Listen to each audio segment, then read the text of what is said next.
What you think about when you're born into a fire? Let them burn it out. Sell them to the richest buyer. They wanna let the world decay. They tell us lies and fade away, fade away. We feel betrayed. We were raised to lose the race. Wake at the back of the pack, kill it anyway.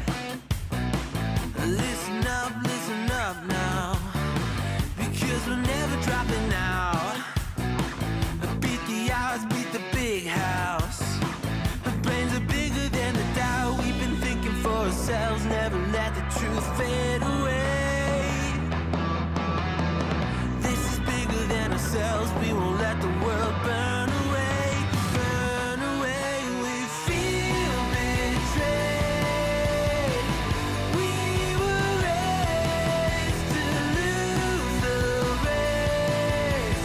Wake at the back of the pack, kill it anyway. To blame, haters face the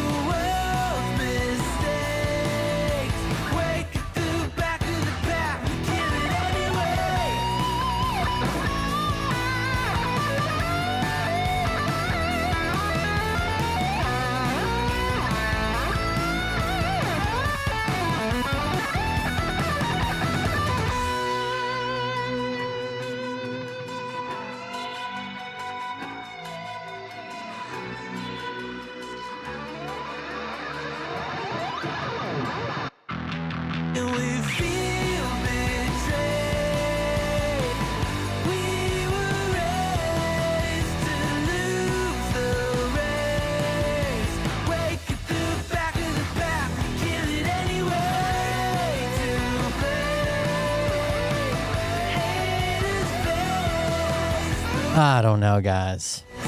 Depressing anymore.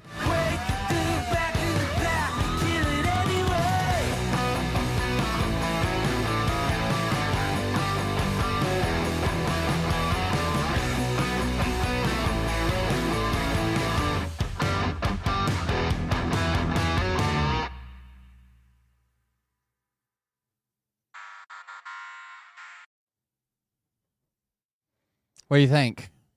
Depressing or no? Hey daddies, it's me, the Linda Binda from TikTok. I wanted to make this video because I wanted to thank you for watching Cold Beer Confessionals with Will Bird. I think that's just incredible. I've watched a few episodes and I'm just like very intrigued. But you know what I'm most intrigued in is Big Daddy's meat stick. I heard that it's very thick, like a good old German sausage. You know, Linda and her coochie loves that. Oh, never mind. Let's not go there. Anyways, I hope you have a good show and enjoy it as you can. There's a lot of weird things that go on, especially when it comes from the realm of Linda Bindaland. So, enjoy the show. Thanks for watching. Peace out. Welcome, everybody. I am Will Bird, and this is a Cold Beer Confessional. Thank you for joining us. Thank you for being here. What's happening? What's up? Please consider supporting the show. That's how we pay the bills. Same old, normal, usual grift. It's depressing, dude. America is depressing. I don't know what the fuck we got going on. Right now, I'm not a fan. Okay? Not a fan. Are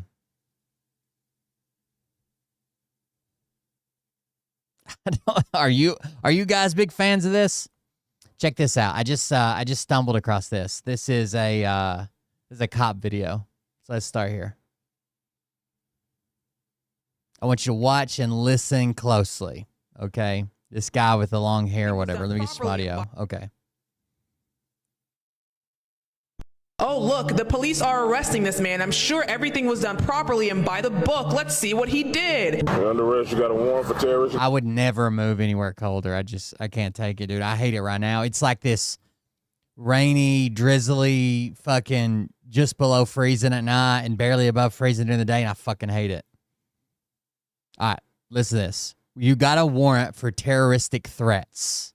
And by the book, let's see what he did. You're under arrest. You got a warrant for terroristic threats, all right? For threatening to kill the officers last night. Threatening to kill the officer. So he's being charged with a threat to kill every officer in the police department.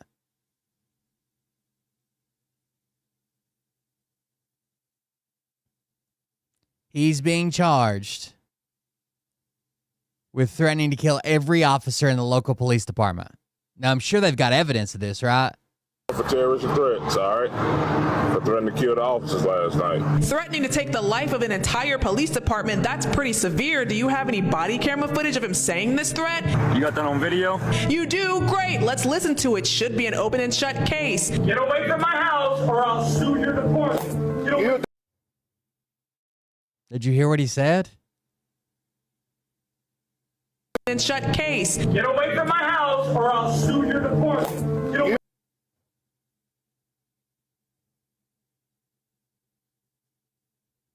Wait a second. It sounds like he said, get away from my house or I'll sue your departments. One more time. An open and shut case. Get away from my house or I'll sue your department. Get away from my house or I'll sue your departments.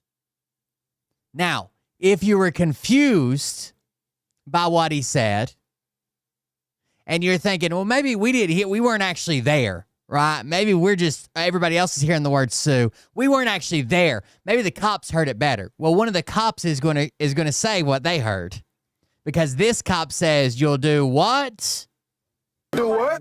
House. You'll do what? And a female cop says this. You'll do what? Sue our department is what he just said. House.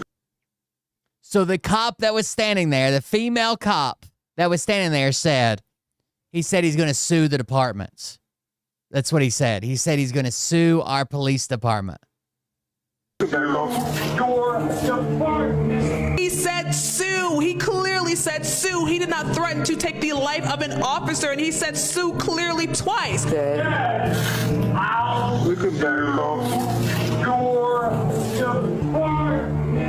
But the police still arrested him and had him sit in jail for days. He lost his job and he was arrested while his small children were inside the house. Yes, that's correct. The police successfully obtained a warrant on this man, meaning they told a judge that he threatened to take their They have to be lying to the judge, right? And what DA would review this case and be like, yeah, we're bringing charges?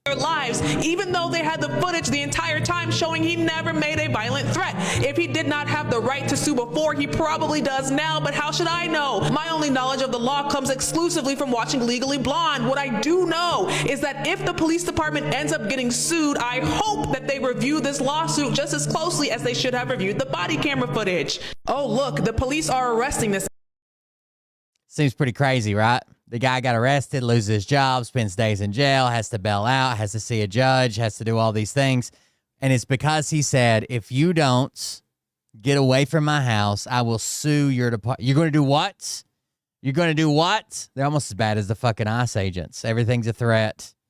Everybody's coming after them at all times. Shit's fucking insane, dude. I don't know. We got a new skit from our skit guy, Greg Johnston. We've released new Epstein info. Is it the files with all the names? Even better, it's video of his island. Nobody needed that. This one room has a creepy dentist chair. Because for a lot of them, we had to take their braces off. Oh, you are? Oh, damn. That was a good one. Chair. Because for a lot of them, we had to take their braces off. Oh, you are going to hell. But cash donations will get me into heaven. No, they won't. Pete, let me get this straight. Good luck, I can't see straight. Oh, hey, neither can I. There was a little fishing boat heading to Suriname. Straight for the U.S. In the opposite direction. It was coming to America. 7 refuels away. It is 7 too close. And you bombed it. Peace through strength. Why did you bomb it? Drugs. You're on drugs? There was drugs on the boat. And you have proof of this? We don't do proof in this administration. Then when 2 guys were hanging for dear life off the boat, you bombed them again. Kill them all. These are war crimes. Oh, you hear that, Admiral? Did I hear what? You committed war crimes. Me? I was following orders. Well, you're in big trouble for doing that all by yourself. I completely condone these attacks. There's a shocker. And we're gonna ground attack Venezuela. For oil? Somalia stinks and is a garbage country. Why are you saying this? That's how you win the prestigious FIFA Peace Prize. No one over the age of 5 has ever been this excited for a pretend award. Oh, great. Birthright citizenship is an atrocity. So who does get to become an American? Blonde-haired, blue-eyed whites? Wow, you sound just like... J.D. Vance is incompetent. I guess we're all just gonna let that slide? And does anyone care? Glitch happened again. No hepatitis B vaccines for babies. But that vaccine has saved over 6 million lives. We only care about you before you're born, not after. We've released new There you go. That guy's pretty good. That was from 3 hours ago. He does pretty... I think we've seen most of them, but he does pretty good skits. So one of the things that was really sweet about cleaning out my mum's flat was that she had kept all my old school He's pretty funny. One thing that was not so sweet was reading them. It's like halfway through the report, the teacher gets a phone call, it's bad news, and then they take it out on me. Here's just a few examples. Wheatfields Infant School, 1991. So I was 6. I look like this, by the way, so keep that in mind. Gregory is a humorous character, confident and bright. He is a great actor, following in his mum's footsteps. This is where they get the phone call. He can be cocky, leading to cheekiness if not curbed when his sense of humour overtakes him. Cocky? I was 6. How do we come out the gate with cocky? Bro, I got in so much trouble. They would always say that I was funny, but I always got in so much trouble in school. So much fun. In 2nd grade, I pushed my 2nd grade teacher into telling me to shut the fuck up, you little bastard. In 2nd grade. Wheatfields Junior School, July 94, which would have made me 9. This guy, Gregory, is a funny, intelligent, and good-natured little boy who is well-liked by his peers. He is very much a class leader. Just stop there. However, he can be distracted by his own chattiness. He must maintain more consistent effort and focus less on being the center of attention. At 9? What's wrong with me? Beaumont School Year 7, July 97 would have made me 12. How happy I look. Gregory's cheerful and humorous good nature I came home and told my parents, and my mom came unfucking glued. are a considerable asset to him, valued by his peers and teachers alike. However, here we fucking go. If he is to reach his potential, he must mature into using class time to learn, not try to entertain. I have been an attention whore my whole life. And lastly, Beaumont School, Year 11, 2001, made me 16. By this time we look like this. I don't have a school photo, but yes, those are frosted tips. As have probably been written in all of Greg's reports, I'm Greg now, his greatest strength is his quality of personality. His depth of humour is matched only by his kindness and personable and cheerful manner, and he is greatly admired by both his peers and teachers. I could cry reading that. If only he'd stopped there. However, there's that word again. Greg must understand that if he is to be successful, he cannot rely on humour and personality alone. He cannot rely on humour and personality alone. Well, looks like you were wrong about that one. It's all I've ever had. All we'll ever need. So one of the things that was really sweet about cleaning out... Oh, I probably can't play this because the audio, but... I bring them with me to all my events. Yeah, and this one is about to get even weirder. Mr. President, we present to you the FIFA Peace Award. Wow, this is an incredible honor. They invented the award this morning. And who are the previous winners? This is the inaugural year. Good news. I saw on Gutfeld's show, they were arguing that... No, maybe it was on Jesse Waters' show, but Gutfeld was there. And he was arguing that, I think it's amazing that Greta Thunberg or some Institute for Peace or some shit didn't win the FIFA Peace Prize. It was actually Trump that won it. And then one of the people pushed back and they're like, nobody was fucking nominated. They made a peace prize for him and he was the only person in running. Like, he was the only person in the race. Who did you expect to win?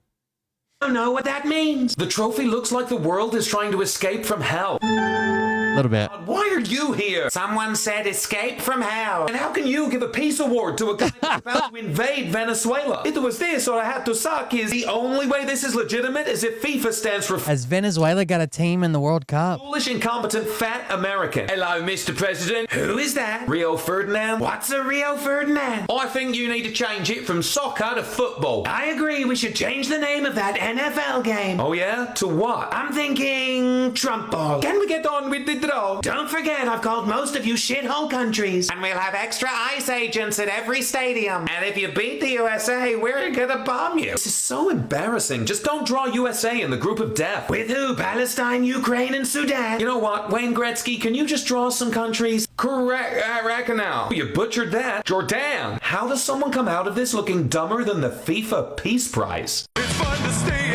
That was pretty good. No, Dad. Fuck. What is it, son? Oh, Australia has banned any users under... I know it kind of sounds good. But basically, Australia has banned any social media from platforming users, allowing them to use it at all below 16. The problem is there's got to be a better solution. I understand social media is probably not great for kids and bullying and blah, blah, blah, and attention to their phone and not paying attention to other things and the issue we've got with education and paying attention in schools and respecting teachers. There's a lot of issues with kids right now. And they've got a lot going on. The whole world's fucking changing right in front of them.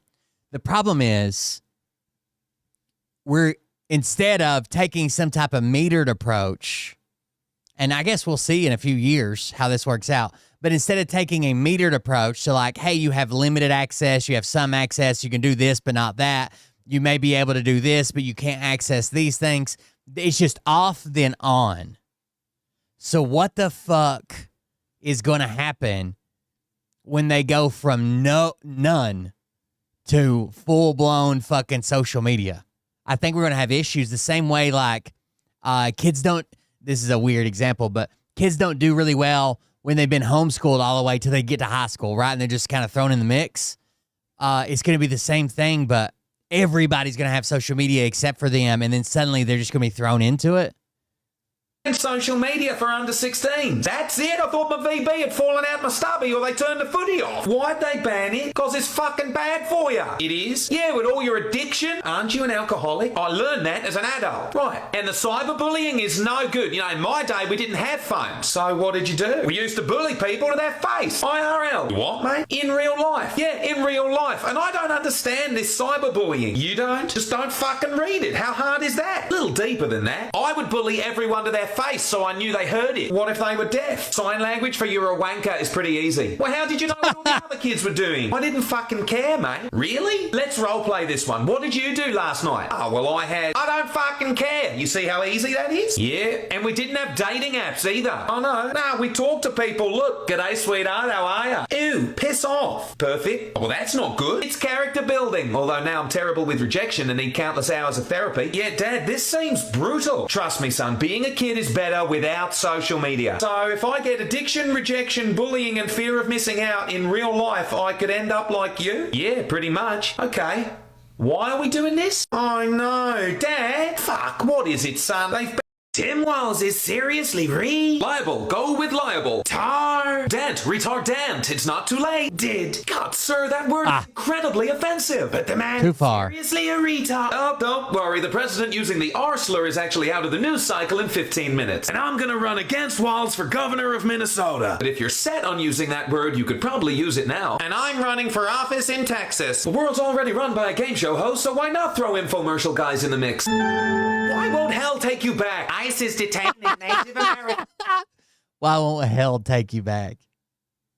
Why won't hell take you back? ISIS detaining Native Americans now. You are? Why? We don't trust their IDs. That's How wild is it that an agency that we made is now going after Native Americans? Do they not get irony? absurd. They don't look like Americans. They're the most American. What is it good for? Oh, if it ain't the Secretary of War crimes. I have committed no such things. You made sure they dropped a second bomb on a tiny little fishing boat. Now that was Admiral Bradley. Oh, the man you're setting up to be the fall guy. I've taught him well. And of course, you're totally innocent. We're totally against drugs coming into our country. You just pardoned the former president of Honduras who trafficked 400 tons of cocaine. That was a delivery for me. What the hell was that? Oh, I don't get an entry jingle? FBI agents are describing the FBI as a rudderless ship. We're moving in the direction I see fit. That could be the problem. My MRI results came back perfect. Oh yeah? What part of your body did they do it on? It was my... Yeah, you know what? I just don't even care. Tim Walls is seriously liable. Go with liable. Damn, I don't know. It's wild. They're deporting Native Americans. Like, what the fuck is going on? Nobody likes turkey. Okay, then, let's bomb them. He's talking about the bird, not the country. And if you say you do, you're full of shit. I once killed a wild turducken with my bare hands. There's no such thing as a wild turducken. I'm also allowing the use of pesticides with forever chemicals on vegetables. That's on making America healthy again. I declare today the National Day of Thanksgiving. It's Thanksgiving. What are you declaring? And tomorrow will be known as White Friday. Oh my God, really? No, but would it surprise you? Not at all. I've also got a new name for MAGA Republicans. All right, looks like we're getting a new name, boys. Republicans. To what? Republicans. Trump-publicans was right there. Oh. Why are you here? They don't have Thanksgiving in hell. There are a lot of dinner tables. Tubby-lickins is the one I like. Tubby-lickins. Disagree. And we're deporting Caroline Levitt's brother's baby mama. Why are you doing that? Because she asked me to. Of course she did. Y'all don't. Oh, yeah, right. So her, hold on, who was it to her? Caroline.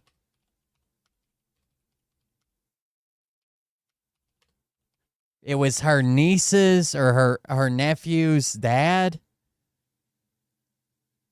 was picked up, detained by us, facing deportation for overstaying a visa. Her nephew's father, maybe, something like that. Judge doesn't exist anymore. Wow, so the government can't be any more efficient? No, do you know Mother. Robin Hood Nephew's mother. stole from the rich and gave to the poor? Yeah, I did the opposite. And sir, about the Afghan who shot 2 National Guard members in D.C.? I blame Joe Biden. Well, your administration granted him asylum. No one else is allowed in from Afghanistan. One of the National Guard members died. We need you to lower the temperature. And we're gonna check green cards from 19 other shithole countries. Yeah, that'll do it. Nobody likes turkey. Bruna Ferriera, 33, a longtime Massachusetts resident, was previously engaged to Levitt's brother, Michael. She was driving to pick up their 11-year-old son in New Hampshire when she was arrested. So that would make it her the nephew's mother. That's insane, dude. They don't give a fuck about nobody, do they? Here's the clip I was telling y'all about. It's pretty wild. Tim Pool does not give a fuck that there could be evidence that Charlie Kirk was somehow done in or inside job, or Turning Point USA doesn't give a fuck about him. They're just trying to make money off of it. Instead, he's worried about the midterms. Also, Milo Yiannopoulos is back, and he called Charlie Kirk homosexual. And they all flipped out. How could you say that about a dead guy that isn't here to defend himself? And they freaked out on Milo, but whatever. You can come and you can burn everything I have to the ground, and I will happily live in a van down by the river. I don't care to be number one. I don't need to be number one. What I care about is what is true and what will help this country and what works. And she is a scumbag. I think that's all he cares about is the money and the support. Tim Pool used to be like a normal fucking person that could look at issues and be like, this is horrible for people. Yeah, it probably makes sense for like a government or a war or a corporation, but this is horrible for people. And now he's just the biggest Trump cocksucker there is, dude. He went from fence sitter, so he got close enough to fence sitter to where he could sit right on the fence. And what happened was the left started calling him out, right? His normal fan base started calling him out saying, you cannot fence sit this issue. But the right came in droves, and they're like, finally, you're getting it. Yeah, man. You're just almost there, and we would support you. You're so close. You're so close. And he saw how much more support there was on that side if he went full MAGA, and boom, there he was. What is true and what will help this country and what works. And she is a scumbag, okay? And she's getting worse every day. And she crossed the line. She continued. Talking about Candace, by the way. Crosses the line every day, insinuating the Turning Point literally killed the guy who made them all rich. And I hear this in the streets, and at a certain point, I'm like, holy shit. What streets? I hear this in the street. He saw it on Twitter. Has anybody seen Tim Pool in the streets in the last 10 goddamn years? I hear this in the streets. Who made them all rich. And I hear this in the streets, and at a certain point, I'm like, holy shit. We're going to lose the midterms. We're going to lose the midterms. Then we're going to lose in 2028.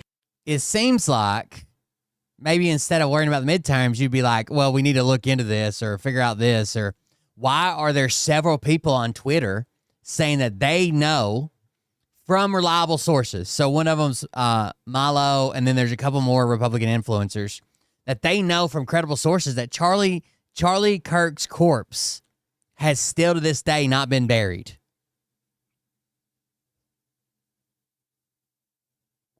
Why? And it's because she's a piece of shit. Because instead of saying, guys, let's come together and figure out how to work together, she says the stupidest, retarded crap. And now everybody's running around divided and broken. For what reason? For literally what reason? Because they killed Charlie Kirk in broad daylight, and we don't care about your stupid midterms.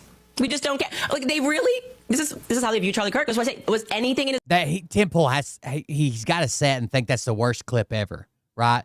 If there's let's say there's a 1% chance that it was an inside job, or maybe not an inside job, but now they're just all kind of happy that he's gone because they were all like fucking stealing money and doing shady stuff on the taxes, and they're all going to make more money now, and everybody got a promotion. Even though there's just a 1% chance that has nothing to do with the murder, but now this like hostile corporate takeover thing is happening. He's got to say, well, we need to get to the bottom of that, sure, but we need more evidence or something like, anything other than we're going to lose the midterms. life real? Tim Pool is going off right now because he's like, it's not the time. You guys need to be mules. You need to keep voting in the very corrupt people that are lying to your faces right now about what happened to Charlie Kirk. It is not the time because it is your job to get people into office. This is what I mean when I suggest that nothing in Charlie Kirk's life was real. So he really thinks he's doing something there. And actually what he's doing is proving my point. These people just saw Charlie as a means to an end. Okay, as a political horse that they could ride. And so for whatever reason, they got tired riding him. And now they're angry because they also were going to whip the horse, the ghost of Charlie Kirk, and say, we still need you to shore up votes. And it is inconvenient that people who actually cared about Charlie and saw him as a, I don't know, human being, want to know why he was publicly executed in front of us and why we're being lied to about everything. That is why Tim Pool is upset, because midterms, it's going to be my fault. I do think that most inconsistencies are probably driven by the FBI investigation, how early they came out, they accused the wrong people. They've just made a mess of this, which goes to show why the FBI typically doesn't make pressers like the day of minutes after something happens. You know what I mean? Kash Patel's gotten in trouble a couple of times, like with the DC shooting, saying like, we're going to find whoever did this. They're like, the guy's already in custody. Or with the Charlie Kirk shooting and saying, we got the guy. And they're like, that's the wrong guy. And he's like, we got the guy again. They're like, that's the wrong guy. Not the ball of the feds for the one mass shooting that I honestly, my personal view, I don't know that I could prove it to anybody in here. The one mass shooting that I think has the most conspiracy validation around it is the Las Vegas, the Route 107 Country Music Festival thing. And I think that, maybe I want to sound like a lunatic here, I think the Saudis were involved. It was right at the height of where the Saudis were fucking killing each other. And the Ben Salman, the guy that Trump just had there, he was there, had a private helicopter scrambled, and a bunch of shit went on. That one's weird as fuck, dude. The SWAT team going into the room, okay? They're like prepping on the floor below to go into the guy's room. They know the room number, they know everything. 75 minutes after the shooting stopped, by the way, over an hour after the shooting stopped, they're finally at the room. And the commander of the SWAT team looks at everybody and says, body cams, turn them off. Let's go. Like, what the fuck? What are you doing? feeding us BS. It's not going to be the fault of Turning Point USA for lying and thinking that they're brighter than us and seemingly not caring about the investigation. It's not going to be the fault of, I don't know, maybe actual politicians like Donald Trump, who's the president of the United States, and looked us in the face and said, are we still talking about the Epstein files? No, that's not his fault. The fault is Candace Owens for wanting to figure out who murdered her friend. And don't you guys get it? Like, and it's so weird that the sheriff that really fumbled that investigation and said all types of weird shit, and the police department's changed their story full time. Do you guys know that the security guard that allegedly confronted, well, he didn't confront the guy, but he went up there because one of the doors or alarm on a door went off or whatever and said the guy shot him in the leg, that he only ever did one interview, and he's currently signed an NDA with a hotel and is basically sequestered. He has a lifetime stipend and lifetime housing in a different location that they own, like condos they own, and around-the-clock security. And he only did that one fucking interview and then disappeared. And news media has tried to go to his home of record, and there's also a security guard there that turns people away, even though he doesn't live there. There's also a private security guard. Like, it's so fucking weird. The sheriff is now the governor. Like, everything's weird about that. We're just an algorithm. I'm not saying they were shots from, like, helicopters and shit. I think the guy was probably dealing guns or maybe even doing something with the CIA still. There's something else going on there, for sure, 100%. And then there had to be more shooters, even if they all shot from that room. There's one cop that goes in that says twice on his body cam, the only body cam we have because he forgot to turn his off when he was told to, says the window's not busted out. There's no smoke coming out of the room. The only time we get a smoke alarm is when they do the breaching charge. That's the only smoke we see. It doesn't look like there's enough shell casings on the ground. Maybe someone fell out the window. But the guy that goes in there with the one body cam, he's like, yeah, the window's not even busted out. And then his supervisor starts screaming at him. Like, it's so weird. Rhythm. Why do you care so much about humans? Like, why are you a human? Like, if somebody in your family dies, you need to focus on midterms. Okay? That is the point of a Tim Pool show. It doesn't matter what you are going through at home. I want you guys to hear this, okay? I don't care if you have family members that are dying. I'm going to grab some of these Candace clips. Care about. Hold on. We don't want to live in a world that's run by... Let's take Gina's question. Gina, welcome to the Charlie Kirk Show. What's your question? Hey, thanks, guys. Can you hear me okay? Yes, we can. Yes, ma'am. Okay. My heart's broken with the things that are going on with Candace. And I'm trying to make it all come together. I'm sure I'm not your only fan that is trying to do that because of the relationship that she had with Charlie. And one thing that I'm just trying to make come together in my head is why the invitation was extended to Candace, but not to Candace directly. Blake, I think you tweeted something out, and I don't know if... So apparently there's like a... It's like a Candace TP USA debate on the conspiracy around Charlie Kirk. I don't know all the details, but apparently that's what's going on. You know, I don't know what's truth and what's not, but I do know that she said she didn't even see the invitation, and it was issued, Blake, I think at 12 on a tweet that you had. Hold on, I'm going to come back to this, but let's watch this right here. It says she accepts the challenge to discuss Charlie Kirk's assassination. Claims surrounding Kirk's death. Neff wrote on X, for the past 3 months, we've received a flood of questions about Candace Owens and her claims attacking Charlie's closest friends. For 3 months, we preferred to remain silent, but the attacks have not stopped. In the latest episode of The Charlie Kirk Show, Neff delivered this response. Let's take a listen. Candace has mentioned several times that the ball is in our court.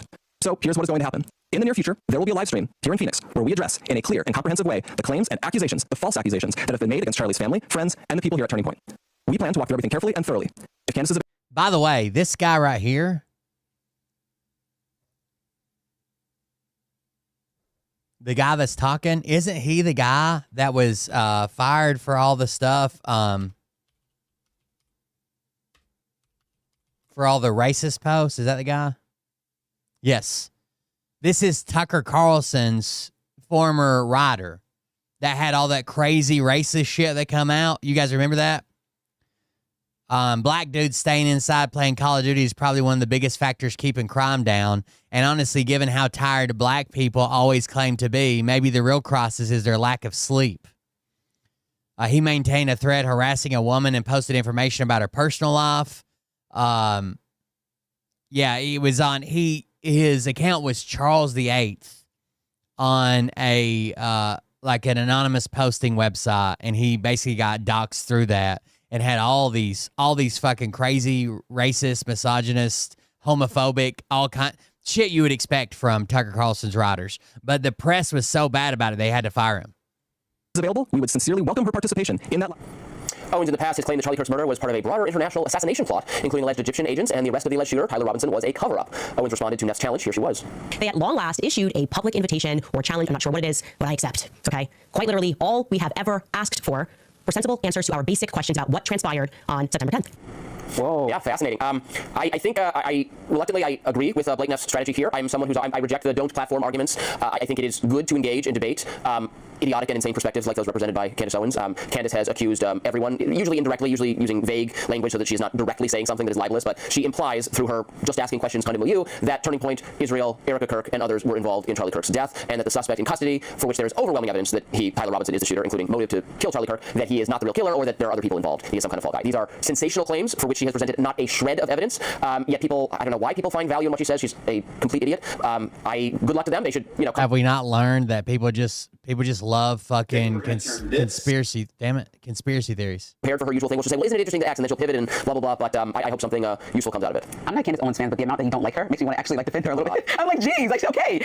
No, it should be that because I usually try to find something, I usually try to see some good in all sorts of different perspectives. This is the one person for which I can find not a redeeming thing about them. And so that should tell you something. Okay, so because if there was anything there I value, I'm not spending my day defending Candace Owens. But what I'm excited to see is this conversation. I think that for turning points to rest on what the organization says that it stands for would be to invite Candace Owens to the table, right? If she was even an associate of Charlie Kirk and wants clarity on anything, then I think her audience, which is millions of people, also follow along her. Some maybe hate watch, but there are at least a large swath of them that really want the answers alongside her. And so to watch her join this conversation with Neff and them to invite her there and for her to accept that shows to me the brilliance of the digital age that we're in. Because in most cases, you have executives getting involved about what this conversation looks like. It would be too structured. It would almost be like Marjorie Taylor Greene on The View. Right. It was nice and neat and whatever. But this is like completely live stream and a little bit could get. Or are they trying to lure her into a trap? Because remember, she has alleged that there's a vast conspiracy to assassinate her involving the French government and Israel, because it always involves Israel.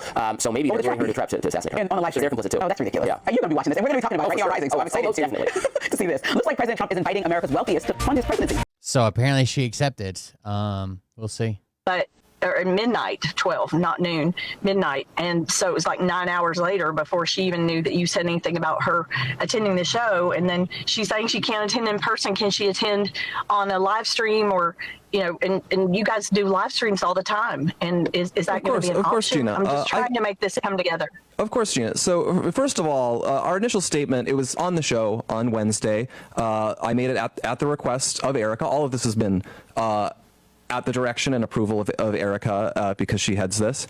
And so what we were announcing there is we said she has said things that are not true, and we did not address them for a long time. We stated the reasons why, that we thought a lot of them were just not, we initially just thought no one would believe a lot of what was being said, and we also just, we remembered the same friendship that Charlie had, and we just hoped that this would go away without requiring any sort of direct statement or confrontation from us. So what was approved is we announced we are going to respond to this, and what I said was we are going to announce a date soon. We actually hadn't agreed on it at the time I read the statement. We're going to announce a date where we're going to respond to this, and once we announce it, Candace is free to attend in person. That is what we announced. And so once we agreed on a time, I announced what the time was going to be. Candace, for her part, had said, you name the time, you name the place. That is what we did.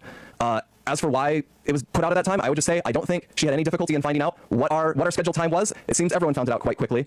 And lastly, on the point of why it's in person, I think it's pretty intuitive that given what is being said, the way this has worked is that it's critical to be in person if you want to be authentic and to be detailed. And that's what we think is a fair request to make. Oh, so she has to be there in person, and she'll come up and say that the French government trying to assassinate her, she can't be there in person, right? Because they'll know where she's at, and all the French assassins, they're probably all dressed like moms, so they'd be easy to point out, but still. If she's going to participate. But regardless, it is going to go forward because we have agreed that some response needs to be made. And so that's going to happen when we announce it on December 15th. And we actually got to hit it. I'm one person, Gina, but yeah, Gina, I'm sorry, we got to hit a radio break here. We can keep going in the break if you want for if you have a follow up. Oh, weird. They're cutting that caller off. Oh, you can talk during the break. No one will hear you, but you can still do it. We're going to take a break from radio. We'll be right back. So I love situational irony like that, where he is actually live streaming with Andrew Colvett. He's like, it's not authentic unless it's a person is in person, and Andrew Colvett's literally not a person as he's answering this question. So I guess the show is not authentic or something. I also love Blake because he's trying so hard not to be condescending in that bit. It doesn't come naturally to him. He's extremely condescending. His obvious, how do I say this? We're shocked that you guys believe Candace. We're just very shocked, you dummies. And his excuse is that the reason he did this in the middle of the night on X is that it's to be expected, as if that's some sort of normal etiquette. Once you extend an offer, not only do you extend an offer, you say that it's a sincere offer. He used the word sincere.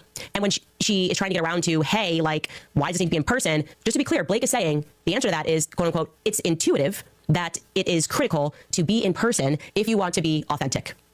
Let me just run that sentence again because I consider myself to be pretty intuitive. I'm intuiting right now that is absolute bullcrap. He says, quote, it's intuitive that it is critical to be in person if you want to be authentic. Yeah, They think you're stupid. They just think you're absolutely an idiot. And he says that that's fair. What are you talking about? My most contentious and my most viral debates have never been in person. Everyone assumes that when you extend an invite, they're going to do whatever you can to make it happen, whether it's friendly, whether it's not friendly. When you say, and you come out and you say that you are live streaming, the assumption is that you are live streaming because you want the internet to be able to attend, right? That's the whole purpose and function of live streaming an event, is that it invites everybody to be able to attend. So when you extend an invitation of live streaming and you don't explicitly say it must be in person, why would I assume that you're going to rescind the offer if I say that I can appear via live stream? Okay. They never said that when they made the offer and they were pretending that they were being sincere. They never made in person a point of their demands. They never also said that I had to respond within 24 hours. That's a hostage situation. Okay. There's no way. Oh, she had to respond within 24 hours too. 24 hours to respond. How about, let me see if I can make that work. Even if I could have made it work, which I couldn't have, because my husband instantly said, no, you cannot do this Monday. And he runs the household and he has an important thing going on that day, which involves people that are coming in from overseas. But even if I could have made that work, I would not have within 24 hours have confirmed to them if they had even sent me an email. Because I had kids, I would have had organized things, and it would have just taken longer than 24 hours, and they knew that. What Blake did say verbatim on that day is, quote, here is what is going to happen. In the near future, there will be a live stream here in Phoenix. So we're assuming they're live streaming from Phoenix, where we address in a clear and comprehensive way the claims and the accusations, the false accusations that have been made against Charlie's family, friends, and the people here at Turning Point. We plan to walk through everything carefully and thoroughly. If Candace is available, we would sincerely welcome her participation in that live stream at our studio in Phoenix.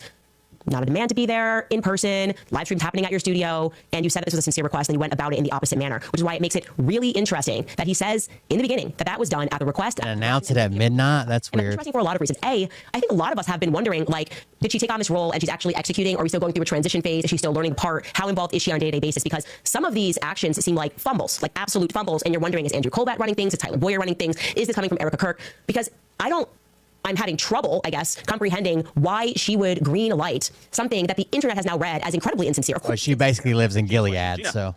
Welcome to the Charlie Kirk Show. Watch out for breadsticks. Hey, thanks, guys. Endless breadsticks have a different meaning when the French assassins are after you.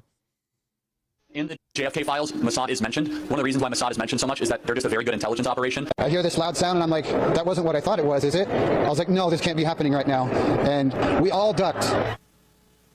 Okay, so yeah, they had him on basically every... She's questioning everything about it. I might be able to find it, but... Witnesses, I would official like to data. Find him. So if you attended the UVU event and you went with Emmanuel, maybe you are Emmanuel, and you are watching this and you would like to clarify who you were with and send some photos and some pictures and also explain to me how you became an eyewitness that all the mainstream media wanted to speak to, I would deeply appreciate. I've literally thought... find that to be suspicious. I just do. About reaching out to her as a fake witness. News, the Game dropped his album, his mixtape with the song The Assassination of Candace Owens on it, because Game gonna recognize Game. And I'm going to play for you guys and probably get hit for it a couple of, we'll play like 10 seconds of the song. Oh, I can't hit. I can't do that. And you can burn everything I have to the ground and I will happily live in a van down by the river. What an idiot. Yeah. So, this is We're going to lose the midterms. Does the DOW have any evidence at all? I'm an insider. Military plot to assassinate Candace Owens. That is an interesting question. Not that I'm aware of, but, you know, interesting question. I can try to find out and maybe let you know. I think that might be more of a law enforcement matter, though.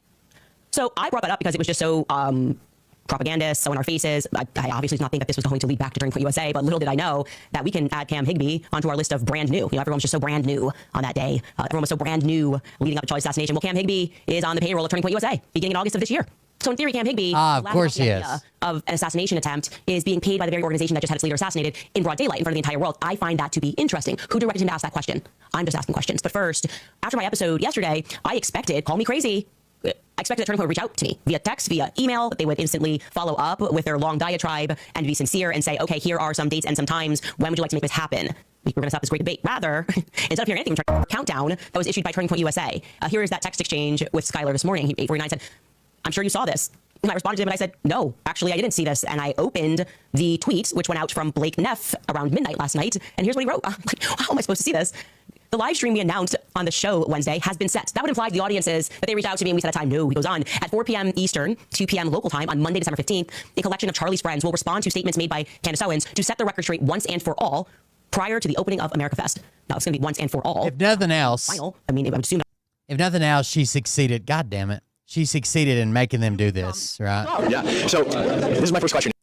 Making them come out and address this publicly. Candace Owens to set the record straight once and for all prior to the opening of America Fest. Now, it's going to be once and for all. It sounds pretty final. I mean, I would assume that I would have to contribute so I could answer back, right? He goes on to write, we'll be live streaming, as he said from the beginning. This is going to be a live streamed event from Charlie's Phoenix studio. Our offer from yesterday holds. If Candace wishes to join us in person in Phoenix, she's welcome to do so. She can let us know by the end of today. Why? Well, I'm sorry. If you're saying this is happening on the 15th, why am I getting 24 hours to be able to respond to you? That doesn't make any sense. That, for some reason, feels like this is a BS offer and a really cheap PR move. There's no reason to issue a 24-hour response and put this up in the middle of the night. A. B, there's no reason you didn't reach out to me and say, hey, does this work? Can I check some flights, see if I can get in there? Nope. This is it. They put this up there. Yeah, I should be the insider. Obviously, government insider. That's the last week of our show. Obviously, it's a pretty busy week. So I'm like, okay, caught off guard by this, but you know what? I sense this is a PR move. So let me say, you've already said it's live streamed. If an event is live streamed, of course, we can make it work any place. I mean, at any time, any day, we can make this happen, right? Because you're live streaming it. There's no reason I can't show up electronically, okay? I respond to him and I say this, kind of weird how you didn't email or call me to ask about times or availability and instead chose to tweet this confirmation out at midnight. Why am I learning about this on X? December 15th does not work in person, and 2 p.m. happens to also be the literal time that I do my podcast live every day, which you knew, but we will happily cancel the daily podcast and we'll join you guys virtually instead for the live stream on the 15th. If that works on your end, let's lock it in, question mark. Okay? We're jumping here. Let's make it happen. Okay? That's the beauty of the internet. That is the beauty of 2025. You can literally be any place, anytime. Just send me a link, right? Any place, anytime. We can join you virtually. In fact, today on their show, they had Andrew Colbert joining them virtually. So they have the tech capability to do this. We have the tech capability to do this. Let's make this sincere and do this for people around the world who do not feel that you guys have been honest and forthcoming in terms of. It is wild. On the day they announced that she couldn't come because she wouldn't do it in person, they had a virtual guest. Answers that you could obviously supply regarding Charlie Kirk assassination. Well, if we needed any more evidence that nothing that they do is genuine and that this was an obvious planned PR move, here is what Blake tweeted out just now before we went live on the show. Yesterday, we made it clear that we would be scheduling a formal response to allegations and accusations that you have made. We have decided that response will be delivered during a live stream, as he said, a live stream on December 15th. Thank you for your response, letting us know that you will not be joining the in-person conversation. We will be proceeding without you. Why are you proceeding without me? To have a conversation that is about me. Why am I getting 24 hours to respond? Why do you need me there in person if you are trying to be sincere and answer the very many questions that I have brought up on this show? You guys weren't even sincere in what you said yesterday. You told some glaring lies about things that I have said. So we're supposed to trust that you guys are going to handle this discussion all by yourselves and respond to any and every allegation. They got it. And this isn't just some planned PR for once and for all. Like I said, this is so obvious. He is being completely destroyed in the comments because what's happening at Turning Point, and I've seen this happen before, is they now believe that they are smarter than their audience, right? They think they are smarter than their small pocket donors. They can pull such an obviously crappy public move like this and pretend, well, we tried. You know, she said she could make it work, and we tried, but it has to be physically. She needs to be in person, even though we have shown that we have people join us not in person, and it's live streamed, and we both have the tech ability to do that. If she doesn't make us work within 24 hours, we can now say that it's on Candace. This is a disaster, okay? It is a dumpster fire. That's the only today. They got it. Fire. Everyone can read this for what it is. As I said, they're getting destroyed in the comments. Like, really, guys? Really? You're not going to just send us a simple live stream link and let us join you? We've had people on this show live stream. We could have them tomorrow. I said, in response, I said to them, I'll make this work. I also attached to that tweet. Any day leading up to the 15th. We can do this virtually, any place and any time. But no, they need to have it in person in Phoenix on December 15th. They cannot have me at all. Is that passing the vibe check for you guys? Or does it seem like more posturing and more of a way for them to simply be in the room with themselves as they all lie without any person in the room to be able to fact check those lies, who have researched those lies and who have kept a list regarding the very many lies they're telling? Okay, I maintain that Turning Point is engaged in a cover-up. That is how I think they may have known she would be unwilling to come in public. Okay, and like I said, it pains me to say that because this was once a bright spot in the conservative movement. It is no longer. They are using left-wing tactics, calling us names rather than answering us questions. It's everything Charlie stood against, okay? You don't need to call somebody a racist because they're asking questions about what happened with George Floyd leading up to his death, okay? That is a way that you skip over having to debate logically is you name call. All Blake Neff did was name call yesterday. All the pastors have been doing, it's demonic, it's possessed, it's evil. How about you simply answer the questions and stop behaving like you're a radical leftist? Everyone can see what you're doing. That's why I want you guys to know. It's very clear, okay? I'm not asking people to defend me. You are just genuinely this transparent. So I am sorry that I cannot arrive in person because it's our last week on air before the holidays. I am still very happy, and I will say it again, to make that date and time and place because I'm here and we have the technological capabilities to make it so. Well, yeah, so...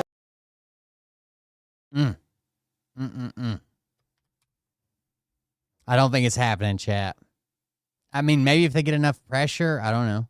Senate Minority Leader stood silent. Then the 81-year-old Senate Minority Leader stood silent. An aide steps in. Did you hear the question, Senator? Running for re-election in 2026? Still just a blank expression. All right, I'm sorry, you all. We're going to need a minute. Senator Benny. A member of his security detail comes forward.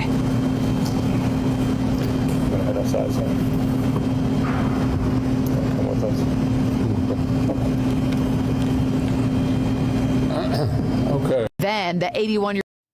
Why are we allowing this to happen, dude? Why? Force him down.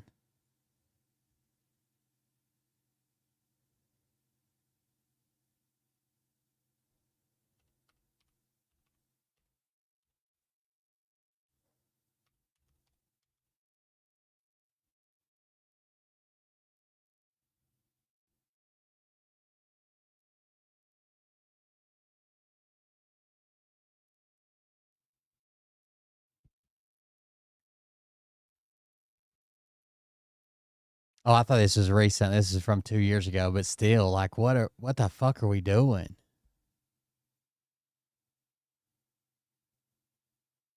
Three strokes, you're out. Okay. Senator, you're up for election in 3 short years. What are your thoughts on that?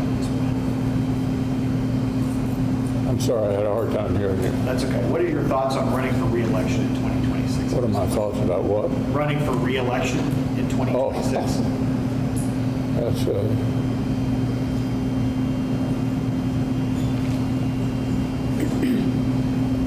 Did you hear the question, Senator? Running for re-election in 2026? All right, I'm sorry, you all. We're going to need a minute. Senator Benny. Yep.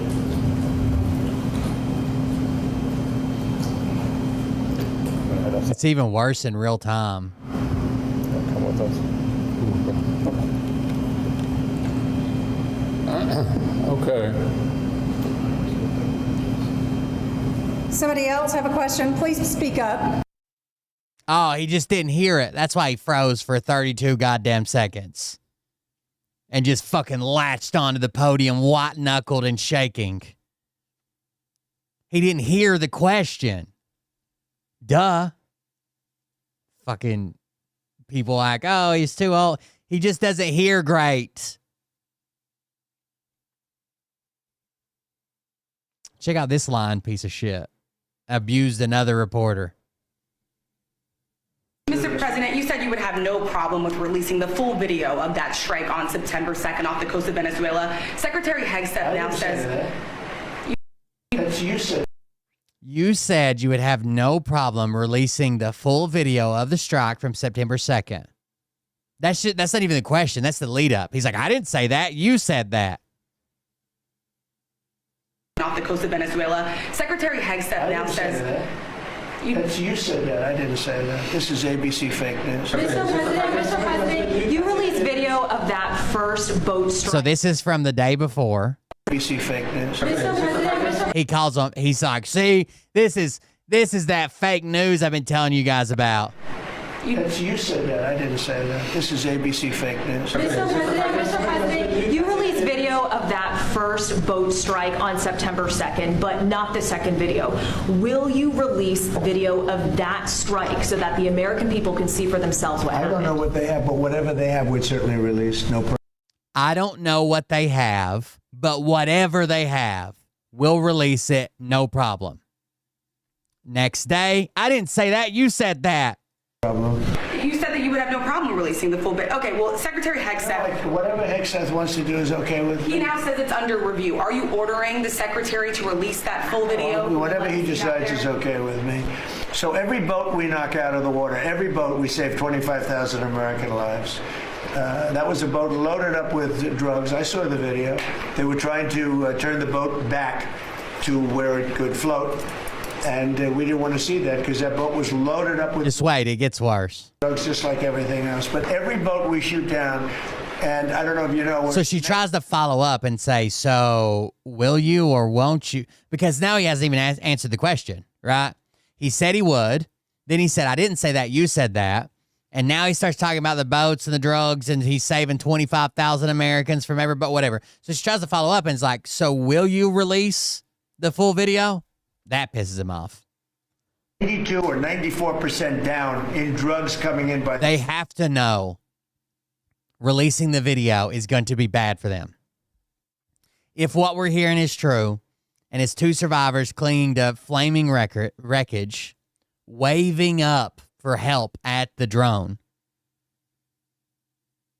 there's no way they come out of that looking good. And we're trying to find who are the 6%. Because I don't know, people aren't liking to drive boats right now loaded up with drugs. But every single, think of that, every single boat we shoot out, on average, we save 25,000 American lives. Do you feel okay about that, Court? Keep us safe. Okay, I know my men. What about you? You okay with that? Totally fine with that. Are you committed to releasing the full video? Didn't I just tell you that? You said that it was up to Secretary You're the most obnoxious reporter in the whole place. Let me just tell you, you are an obnoxious, a terrible reporter, and it's always the same thing with you. I told you, whatever Pete Hegseth wants to do is okay with me. Mr. President, you said you would have... But that's not what he said. Just the day before, or 5 days before, we'll release it all.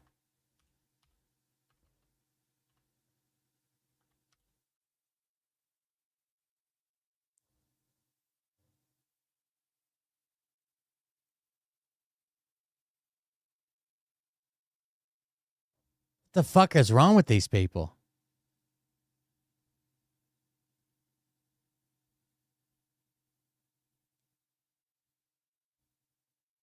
And we have this from Laura Ingram. Trump takes tariff money from abroad and pushes $12 billion of it into American agriculture. That's how you put the farmers first. The farmers are some of the people hit hardest by the tariff. They're paying it. We're all paying it. It's not from abroad.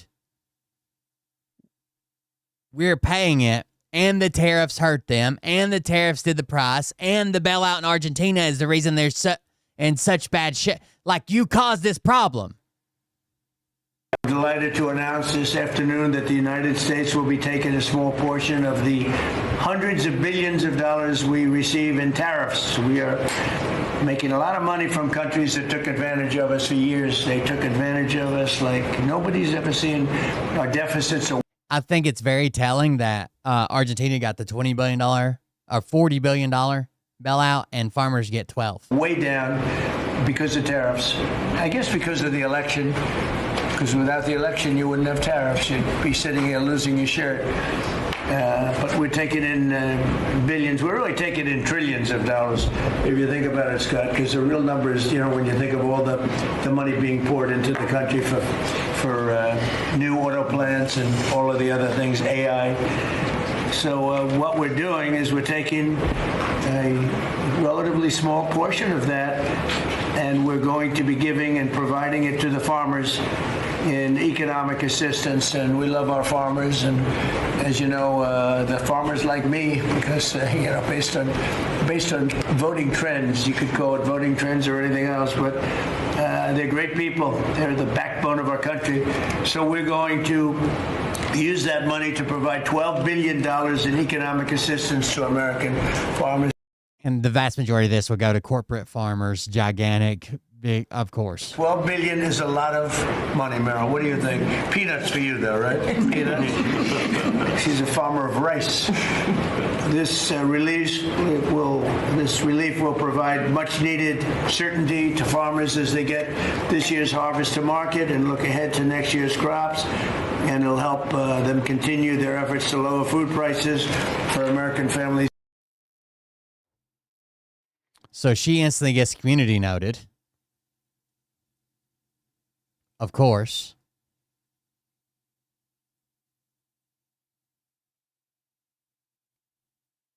Tariffs are paid by American importers. The money comes from individuals and companies in the U.S., not from abroad. Like, they'll do anything to worship this guy. It doesn't even fucking make sense anymore. STEM, tech workers in the United States that don't have work. Until we get them jobs, we're not doing our job. And here's the thing: if H-1Bs, and I keep saying, show me a billet that they have a higher education or better job, say for that billet. It doesn't exist. This is all about paying one group a third of what you pay the other group with no benefits, and they're living 10 to a condo in Silicon Valley. And it's indentured service. I thought we got rid of indentured service back in the 18th century or 19th century in America. We have 12 million STEM, tech workers in the United States that don't have work. Until we get them jobs, we're not doing our job. And here's the thing: if H-1Bs, and I keep saying, yeah, even Trump doesn't agree on that. Have you checked your retirement savings? You may be inadvertently helping build China's its colossal military arsenal. This was a Democrat policy and priority for years. Biden opened the doors to Afghan refugees and parolees with no vetting. The most vetted person in the world. The Republicans in the Senate certainly will, and I think you're going to see a growing bipartisan desire for that. I was shocked to read what I saw in the New York Times. They're absolutely right on both accounts. Transparency on billions sent abroad. Voters are tired of endless wars or blank checks, but we're about to get into another one just because Trump wants to. Violence is the point, not the accident. You're going to see more of these attacks, which in my opinion is exactly what they want. They just wait to make old people scared of shit, right? That's their goal. Can we make old people fucking terrified of stuff? Let's do this.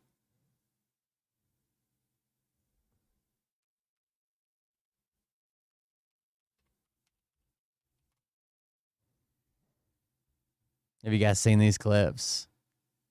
You weaponize this stuff for money, but you know when you say something like what you just said. I'm banned from banking. I'm banned from banking and credit cards. You know who you're talking to? I do it for money. And by the way, how much money you make? Your company's worth $100 million. Your company's worth $100 million. I was banned from Bank of America. And you shouldn't I'm have banned been. from processing credit cards. And you shouldn't have been. But I am. So don't tell me I'm doing it for money. Well, ask me my opinion about that. I'll tell you, you shouldn't have been. Right? I don't agree with that. What happened to you? Then don't say I'm doing it for money, because you know that full well, and you say it's a grift. Much money? How much if I money wanted are to be you? a grifter, I'd be like you, and I would go and say, how much money are you making? I'm making a lot of money now. Yeah. Now that I'm the #1 live streamer in America, because people agree with me more than they agree with you. We're tired of hearing about slavery and the Holocaust and Jim Crow. We're done hearing about that. You guys overplayed your hand. I'm not done hearing about that. Okay, well, your generation's on the way out, and Generation Z is coming up. Damn. We're finished with that. We're ready to take our country back. I've got 3 We're sons. not listening to crime minorities anymore. I've got 3 sons, and they don't share your views about slavery and about the Holocaust. They can have decency and compassion and humanity about some of the worst things that have happened in the last 150 years or more. You weaponize this. Sound like you got girls. You know what Ye told me? I'll tell you verbatim what he said. Well, I think women should have the same rights as you and I. You don't. That's fine. Put on the This is the one time Pierce gets him pretty good. pink hat, bro. Put on the pink hat. We're waiting. What's the pink hat for? I think women should have the same rights as you and I. You don't. That's fine. Put on the pink hat, bro. Put on the pink hat. We're waiting. What's the pink hat for? For the march, for the women's march. Are we going to see you at the women's march protesting for women's rights and all that? I think women should have equal rights to men. Period. You carry tampons in case your female friends get a period or something? Like, it's crazy. The white knighting is I'd have no problem diabolical. giving a female friend a tampon, would you? Have you ever? I don't suppose you've ever seen a tampon, have you? I don't suppose you've ever seen a tampon, have you? And all that? I think women should have equal rights to men. Period. You carry tampons in case your female friends get a period or something? Like, it's crazy. The white knighting is I'd have no problem diabolical. giving a female friend a tampon, would you? Have you ever? I don't suppose you've ever seen a tampon, have you? Gross. Well, I think women should have. And Nick responds with gross. A tampon? Have I ever seen a tampon? Gross. You think Hitler was very fucking cool? Yes, I do. One of the. And I'm tired of pretending he's not. Well, to be honest, this is the problem. You see, it's a bit like when you just say, "I'm a racist." A little rough. You're a racist who thinks Hitler's cool, but you're not anti-Semitic. If you're a Jewish person watching this, what are they thinking? You think Hitler? Sure. No, my parents are not racist, and they've never been racist. I'll tell you about my. Your last name is Fuentes, dude. Parents, they used to have a school in Chicago in the South Loop where they instructed people on how to shoot firearms. It was a security school, and most of the clients were black. And I believe actually one of their clients was Larry Hoover's son at one point, sort of a funny story. And so most of their clients would come in from the south side of Chicago. My grandmother, she grew up in the projects in the city. And so my family, being in Chicago, being ethnics, being Italian, Irish, Mexican, in the West Side, on Taylor Street, all over the city. My family for many generations have lived near and around black people. And look, my views about black people and their views about black people are shaped with experiences with black people. And what they will tell you, what my parents would say if they were here, is that for many, many years, the older generations of black people were very respectful, very humble, very decent. In fact, my grandma used to have an anecdote. She grew up in a lot of dysfunction. He's arguing black fatigue, basically. Her mother was mentally ill, and they would be having dinner in the projects, and there'd be so much chaos and dysfunction and disagreement and fighting. And she would look across the way out the window at a black family in the other apartment, and they'd be holding hands around the table saying grace. And this is sort of the culture that used to prevail. But now what you have in the city is that there's no accountability for the black people. And now Chicago has become a complete dump because these teenagers go out and they take over the city They call them teen takeovers.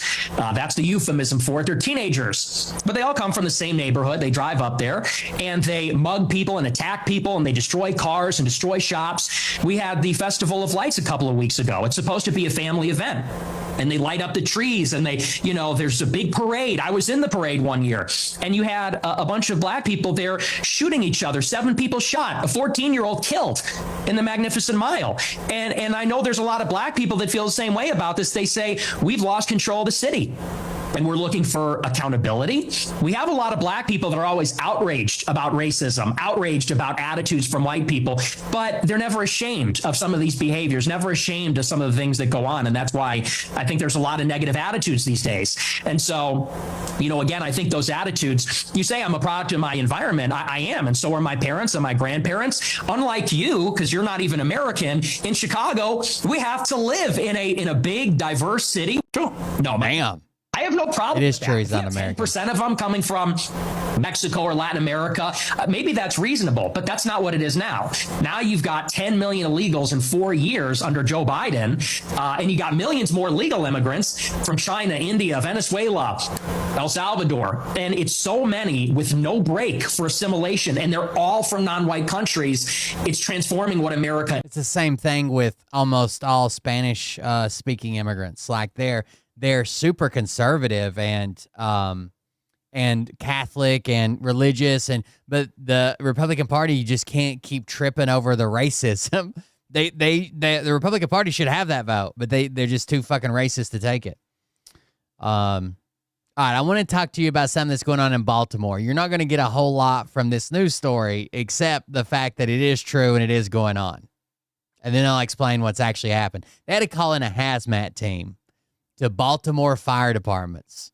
WBAL-TV 11 News Investigates has confirmed a Baltimore County firefighter is under investigation for inappropriate behavior while at a fire station. Fire union spokesperson Stephen Redmers calls the allegations, quote, a serious breach of trust. While details of these claims are not being released, Redmer goes on to write, quote, our members put their lives on the line every shift, and they must be able to return for emergency calls to stations that are clean and safe. He says the union has, quote, called on the Baltimore County Fire Department to act immediately to assess any potential exposures, address affected areas, and replace any compromised equipment. The department confirms to Compromised equipment? What? Compromised equipment. So they need to come back to places that are safe and clean.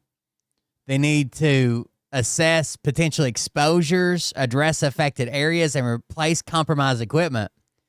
So there has been a Baltimore firefighter who has been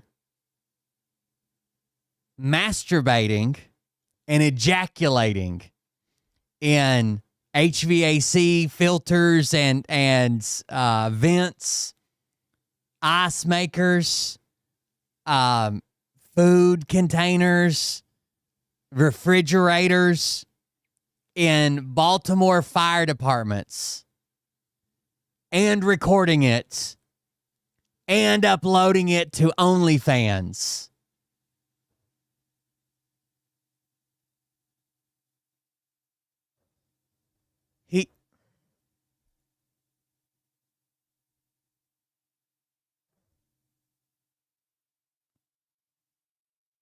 allegations people can only describe as disgusting and nauseating coming out of the Baltimore County Fire Department.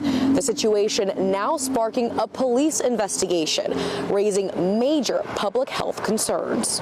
A Baltimore County fire employee is being investigated for inappropriate behavior at work. A source telling WMAR2 News this comes after the employee allegedly made videos of lewd acts in public areas at multiple firehouses in the county. Councilman David Marks tells me firefighters and paramedics told him of the situation a few days ago. They obviously are very concerned about their own public health and safety.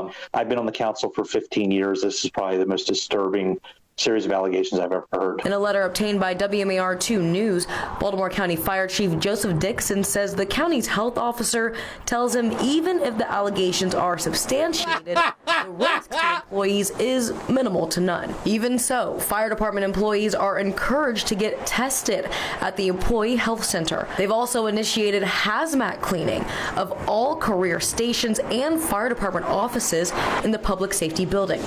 That includes cleaning several vehicles, bathrooms, kitchens, bunk rooms, lockers, and more. They're also. Could you imagine if you work somewhere and use the ice machine, and then someone sends you a video of somebody beating their dick into it? Working to replace all station ice machines in response to the allegations. Councilman Julian Jones said. Did you hear that? They're replacing all the ice machines in response to allegations. I can't tell where the little player thing is. Grotesque is this. Both councilmen said and union leadership said the actions were a serious barrier. They'll said all station ice machines in response to the all station ice machines had to be replaced. Rooms, lockers, and more. They're also working to replace all station ice machines in like he had some type of weird fetish about coming in the ice. Response to the allegations. The entire city, they had to call hazmat teams into the fire departments, and every fire department in Baltimore had to get new ice machines because this guy went to so many beating his dick into them. Julian Jones says from his experience in the Anne Arundel County Fire Department for over 30 years, hearing of this is a disturbing. They're not releasing his name at all. First, I rose from the bottom to the top in Anne Arundel County, and I've never heard of anything like this. And I've dealt He's trying not to laugh. More personnel issues, more problems than you can imagine. And nothing bizarre and as grotesque as this. Both councilmen say while they haven't talked officially as a council on these allegations, they've reached out to County Executive Kathy Klausmeier in terms of next steps. Klausmeier released a statement on this saying, in part, my administration is working closely with Baltimore County Fire Department and union leadership to ensure the team has the resources and support they need as the investigation continues. Steve Redimer, president of the Baltimore County Professional Firefighters Union, said the actions were a serious breach of trust that has no place in the department. Baltimore County Police say the investigation is ongoing, and if necessary, they'll consult with the state's attorney's office. In Baltimore County, Raven Payne, WMAR2 News. Allegations. It was a lot around, from what I'm hearing, it was a lot around the kitchens. It was a lot in the ice machines. It was in the vehicles. Like he was taping it, put on OnlyFans while he was in the driver's seat and passenger seats of the vehicles.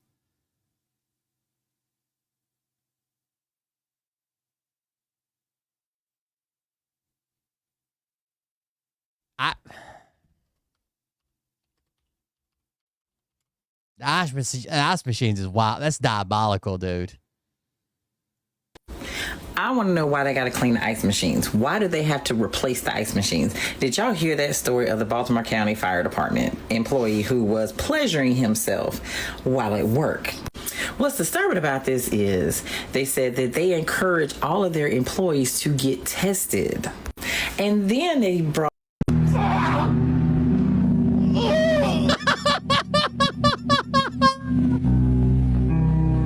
He's been web slinging, bro.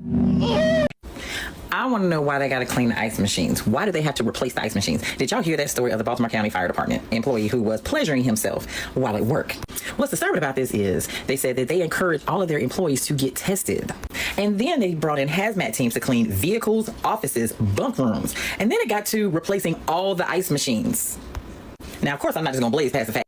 Ice machines, coffee machines, leftover food in the All the fridge. employees are encouraged to get tested. So what was you doing? Like, was you messing with people's water bottles? Like, there's a lot that you can kind of squeeze into what they can't say in the report. But the fact that they got to replace the ice machines, which means Dude, they stay there on those like fucking 36 on, 48 off. Like, someone was bunking with this dude. Spilling man milk in the ice machines and all the bunk rooms. So, tell them what you've been doing. But it's not man milk, it's baby batter. The fact that everybody gotta go get tested, and they have not released this person's face and name. I am so upset. Oh, and they gotta do the vehicles too. Why are we not finding out who is this person? Can y'all imagine if they had potlucks in the fire departments? They typically either they cook a lot with everybody, or they all eat together. They have that camaraderie. If y'all not. All right, so we're down here at station 22, so Cherry Valley. So cleaning ice machine. I'm gonna show you guys what's at the bottom of the ice machine. Now I made that other video where it was talking about the calcium and the cleanup and all that, but this is not about the current story. This was from back in March. And the guys here, or whatever they eat, the cans of sodas or Gatorade or whatever that sits in the ice, it creates like this fungus or an algae from sitting in the cold. And yeah, I don't think that's what you're seeing, Bo. Talk about right now. And like I said, you're gonna think twice about splattered and baby battered. That's right. All I'm saying. All right, check it out. All right, so we're cleaning this one out right now. Yeah, nope. That's some type of life form, bud. He's been spreading his seed. Sits at the bottom. So filtration, that has nothing to do with it. It's just we don't make when it doesn't get maintenance for a while, and especially when they leave bottles in here like if they stack. Bro, he creates new life. Do you guys remember how I told you that the fire department here in Baltimore has to have all of their and the vending machines, bro. I told you that the fire department here in Baltimore has to have all of their ice machines and stuff. Like they can't use it anymore because somebody was caught via the hub finishing into them for content. Remember how I told you that? And I was like, but it's just a rumor, just in case it's not. But it's real. It's real. There's been articles on it. The articles won't say the exact thing that happened, but now like that's enough for me to confirm it. And on the radio this morning, they were doing like coverage of it. And they're gonna have people come in hazmat suits and like decon these fire department stations. Can you imagine being the last person to have a cup of ice at your fire station? Can you imagine all the firefighters? Baltimore County, not city firefighters, by the way. There that have been just like living and drinking and just existing in this, watching these full-on hazmat suits roll in to decon their ice machine. They're never going to live this down with the police department, like because there's always like a little tiff going on between the two fields. Now the police will have this over them forever. I fear they're also not beating the like all firehouses are a little bit fruity allegations. Not because what the guy did was gay. It wasn't inherently that. Like it was obviously a kink thing going on and a side hustle. Which in this economy, can we blame him for the side hustle? But just because like it would be the fire department, it would be the allegations. People. Strike. Stop. So this is from 2020, but somebody in the comments from 2 hours ago says, I know something you don't know. Strike. Stop.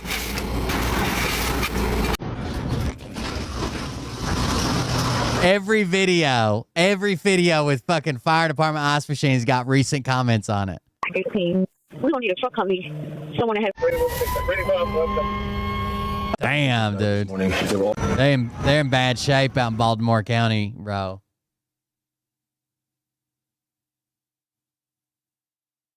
How you do that to the man? What is that?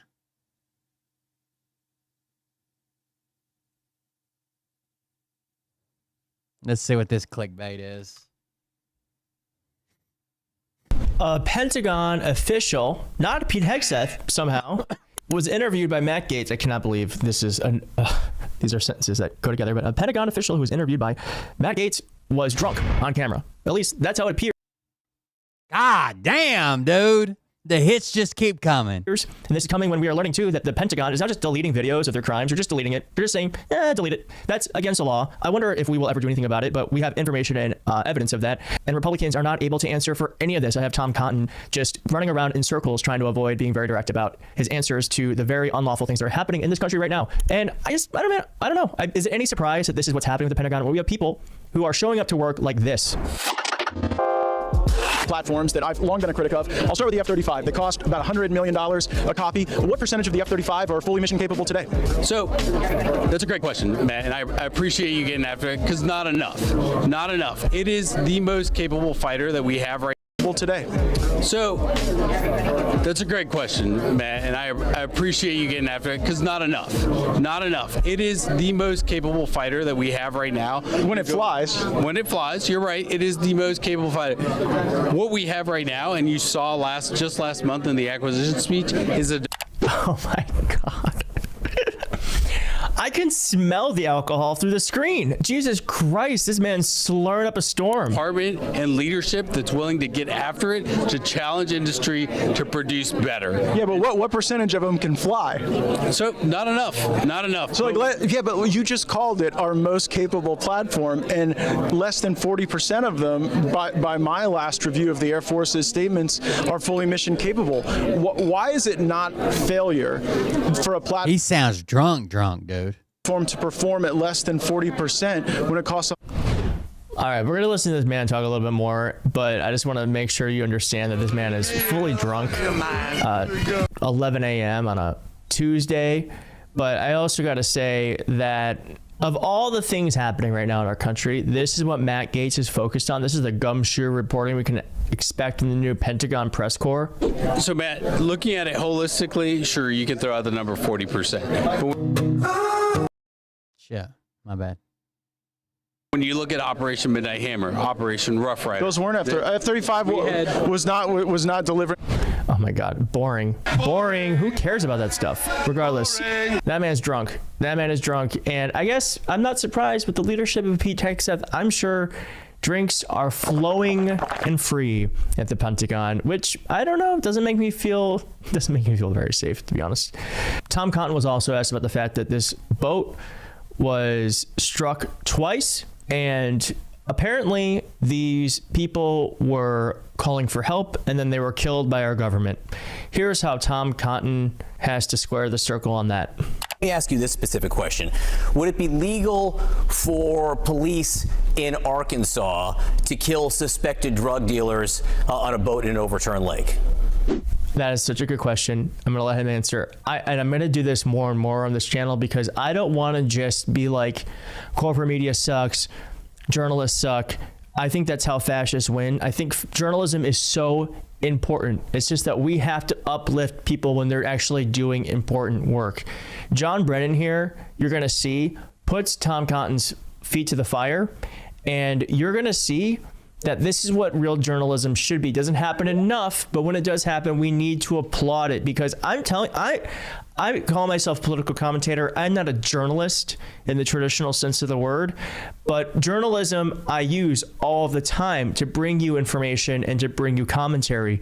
And so it's so important that we have real journalists who question those who are in power. It's so critical. And he's doing a good job in this interview, as you're going to see. Well, John, let me go back to the premise of your question. The Washington Post reported that Pete Hegseth had given an unlawful order of no quarter or no one left alive or kill them all. Pete Hegseth denied that last week, and it didn't deny that there was a second strike. Mitch Bradley and Dan Cain both flatly denied that yesterday as well, which some of the Democrats who watched that video and got those briefings confirmed. So that was what the Washington Post reported.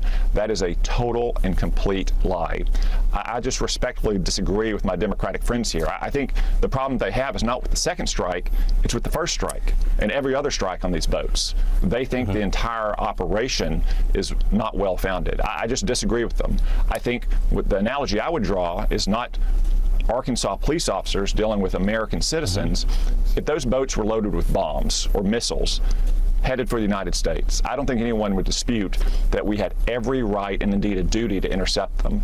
But those drugs detonate like a bomb all across Arkansas and all across America, killing hundreds of Arkansans and hundreds of thousands of Americans. Our government has a duty to protect our communities from those drugs. Senator, that's exactly what we're trying to do. Can I just take this in pieces? And we first answer my question, would it be legal for police in Arkansas to kill suspected drug dealers on an overturned boat in a lake in Arkansas? Just answer that, and then I will address your question on the other thing. John, the premise of your question is not well-founded. Criminals in Arkansas are not foreign nationals who are affiliates of a foreign... Let's say they're foreign nationals. Let's say they're illegal aliens. Foreign nationals with drugs on the boat in a lake in Arkansas. Can the state police blow them up in the boat? Okay. Foreign terrorist designated organization. The answer is no, it would not be legal. It's like saying hang on, Senator. The answer is no, it would not be legal to kill them. But let me ask a follow-up question. If they are terrorists, when did Congress pass the authorized use of force? Authorized use of military force. AUMF. AUMF. John, fuck. The reason why your question is not well-founded. All right, I've got one more video. Check this out. This guy's been getting a lot of attention, and I think it's because he's a really good storyteller. His name is John Carrico, okay? Basically, John Carrico made some claims about the CIA and their torture program and some things that they were doing that were, he agreed, he brought up that they were illegal, right? A lot of people would call him a whistleblower, right? He gave an interview to ABC News. He described his participation in the capture of Abu Zabadah, who was accused of having been an aide to al-Qaeda leader. Karikou said that he did not witness the interrogation, but had been told by CIA associates that had taken only a single brief instance of waterboarding to extract his answers. Following the interview, Karikou's accounts of the waterboarding were widely repeated and paraphrased, and he became a regular guest. In 2009, it was reported that the detainee had been waterboarded at least 83 times. The treatment broke him, and he told his interrogators al-Qaeda terrorism plot. However, the torture and waterboarding... Now, torture never works, right? They'll just tell you whatever you want to hear to make it stop. It doesn't seem to be valid or to work or whatever, and it's horrible. And he was a whistleblower. He got in trouble for that, right? There's even a case of the CIA doing it. Hold on.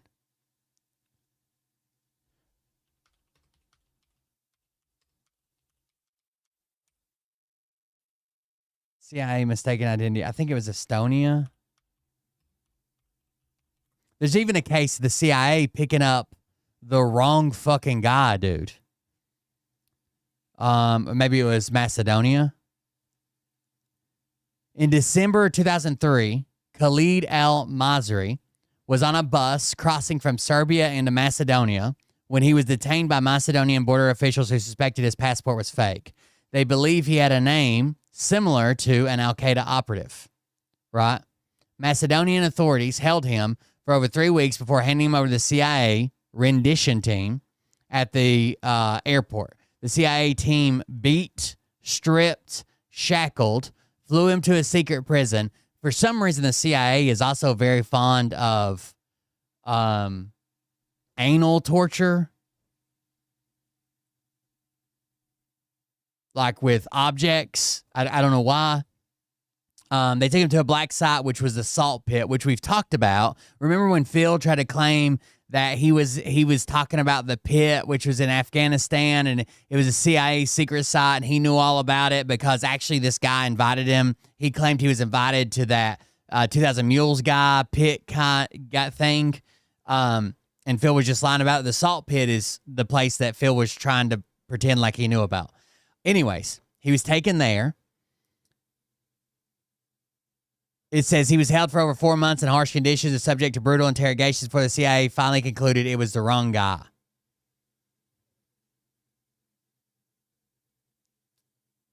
Then they just released him in the middle of the fucking desert. They just released him in the middle of the desert. So we abducted a guy at a border, took him and tortured him for months. Realized, oh shit, we were looking for a different guy, and then just dropped him off in the middle of a desert with nothing. I think they probably thought he would die, right? And just been like, why was this guy wandering around in the desert? So whistleblowers aren't always bad, and I don't think our CIA should be doing this. Is pretty fucking crazy, right? That other people would argue like this is the state stuff that like fucking keeps you safe or blah blah blah. El Masari. But they thought he was. Hold on.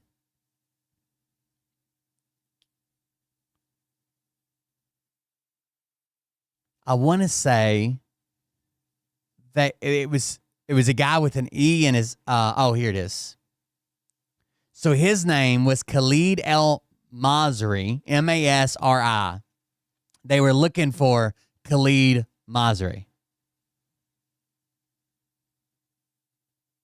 with an E, Mesri.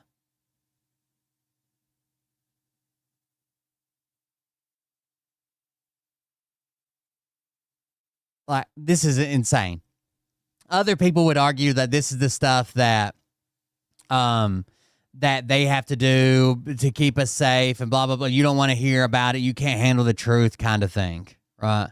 It's pretty fucking horrible, the shit that we do to random people. The shit that we do to actual prisoners, people that deserve to be prisoners. So this guy comes out as a whistleblower. But I've been saying for a long time, I just didn't have any evidence. He seems compromised. He seems like he's pushing a narrative. He doesn't seem like just a CIA agent that's angry at the government for putting him in jail for being a whistleblower, blah, blah, blah. He seems compromised. And then we have this other guy who is Andrew, I can't remember his last name. He's former CIA. And he calls him out on it. Check it. This is a pretty good clip. There's a lot in it. Let me slow it down to speed some. But I'll show you John, and then Andrew's there with him. And the guy interviewing him, his name's Danny Jones. Now, I also have to understand, John, why... All right, so this is Andrew. Former CIA, Special Forces, sniper, all kinds of weird shit, right? Why are you working with Russian state media? Oh, because... And I did not know this is the thing. And this is John. And listen to his... It does not sound like his excuses are that good of an excuse. Just listen. Why are you working with Russian state media? Oh, because I've got 5 kids, and nobody's beating a path to my door to give me work. You know, this is all part of the overall plan. It's, again, my lawyer said, this isn't about John Kiriakou. This is bigger. So for people who don't understand Andy's question, John has been hosting a radio show for a number of years for RT. 7 years now. For Sputnik Radio. Sputnik Radio. Yeah, Sputnik Radio. The government, I think, or the agency maybe, would have been perfectly happy if I starved to death from lack of work or ended up at McDonald's. And I worked hard to rebuild my life. The only people who offered me a job were the Russians. And when they first offered me this job, I turned it down. And then 6 months later, they came back and said, we'd really like to offer you this radio show. And I said, you know, the only way that I would do this is if I were free to say anything I wanted and to talk about any issue I wanted. And they said, done. And I said, yeah, but I would want to be able to criticize even Vladimir Putin. Done. And I said, would you put that in writing in the contract? And they said yes. And they did. And I'll give you an example. On the day of the Russian invasion of Ukraine, I opened the show by saying that I unequivocally condemn the Russian invasion of Ukraine. And I didn't even know he was working for Russia. He's on Fox News all the time. All for Russian forces to depart Ukraine immediately. I criticize. I'm just saying this because this guy is getting extremely popular. And I want you to know, if you see a clip of him and you're like, I agree with that, because some of the shit that he says I agree with too, right? He's been on Joe Rogan. He's been on a bunch of things. He says that John McCain was going to stand up for him, but John McCain died right before he had a chance to, or his cancer, but just a bunch of things. Anyways, just know that he's being paid by Russia, literally being paid by Russia. I'll give you another example. Do you remember in York, England, I'm going to say 5 years ago, a Russian dissident and his daughter were poisoned with Novichok? We were doing a story on it, and my co-host said, well, you know, it could have been the Ukrainians in a false flag operation. It could have been the Russian mafia. I said it was a KGB or whatever they're calling themselves. Now, they've been poisoning people since the 50s. This is what the Russians do. They poison people. Of course it was the Russian government. So they let me say anything I want. I've never ever... I do think he's probably blackballed from working just about anywhere. Maybe rightfully so in some instances, right? Because he's already been a leaker once. Whether that was a good leak or a bad leak, you don't want him leaking your company shit. And I understand that aspect too. He's got to work. But I think there's more opportunities than only Russia. Ever received any pushback, and I make a handsome living.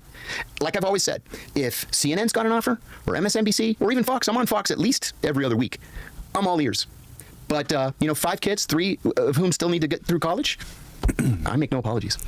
So then when you became a sworn officer of the United States, what was your intention? Was your intention to make the United States, to like protect and expand the superiority of the United States, or was it something else? Did you think you were making a better planet? Because you have to know that by affiliating your name with Russian state media, you might get to say anything you want, but that doesn't mean that's what goes to air. When it gets translated into Russian, it can be whatever they want it to be. It's a live show. It's in English. It's an internet show, right?